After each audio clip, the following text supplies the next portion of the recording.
Previously, we learned that communication is any transaction of meaning between speaker and audience. Language is one way we facilitate this transaction, but other ways do exist. Communication, however, doesn't just happen in a vacuum. It's always motivated by something, whether conscious or unconscious. Some examples of different motivations behind communication could be the responsibility to teach a child right from wrong, motivating a parent to scold that child for being deceitful.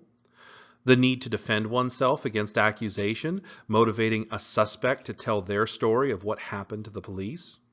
Even the desire to share gossip being the motivation behind someone recounting an interaction they had at work and embellishing bits of the story here and there and making sure to add dramatic pauses along the way. Even something unconscious like stubbing one's toe motivates them to cry out in pain, which is itself a form of communication. So we might add to our definition of communication and say that it's any motivated transaction of meaning between speaker and audience. Now, while the field of psychology is interested in both conscious and unconscious motivations for communicating, here in language arts, we're really only concerned with the conscious, the intended motivations behind communicating. And when we talk about the intended motivations behind creating a text, well, we have a term for that. We call it exigence. The exigence of a text is the speaker's motivations for creating the text. It's that motivation behind the transaction of meaning. The exigence of a text may be a response to a specific event that the speaker witnesses or is a part of, or some ongoing condition. For example, what would you say is the exigence of this cartoon? The depiction of Uncle Sam and the Statue of Liberty embracing each other as they look on to the smoke-filled horizon of Manhattan. This is clearly depicting the September 11th attacks, so we could say that the exigence for this cartoon are those September 11th terror attacks in New York. This is an example of exigence being a specific event.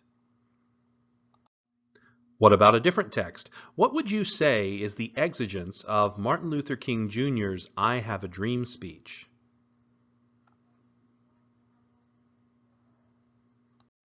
We might say that his exigence was the March on Washington for Jobs and Freedom, which he led and which this speech capped off.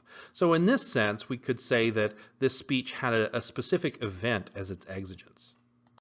But we might also say that this speech was motivated by or inspired by the civil rights movement as a whole and the pervasive racial prejudice and violence going on in America. Those are the ongoing conditions that motivated Martin Luther King Jr. to deliver this speech. So we could say that that is his exigence as well. Exigence helps us understand why a text is written. It also helps us better understand the purpose of a text, because exigence is what inspires the purpose. The purpose of a text is simply what the speaker hopes to achieve with their audience. It's essentially the speaker meaning in the speaker-audience transaction. The purpose of any text may be to get the audience to do something, to think something, to feel something, or behave in a certain way. When using language to communicate, scholars have identified three fundamental purposes: to inform, to persuade, and to share experience. Previously in school, you may have been taught a different list: to inform, to persuade, and to entertain. That last one, entertain, that's a good definition for younger students, but entertain is not the best word to describe why literature is written. Literature is written to share experience. It's the experiential use of language. Let's look at some examples of the three different fundamental purposes of texts.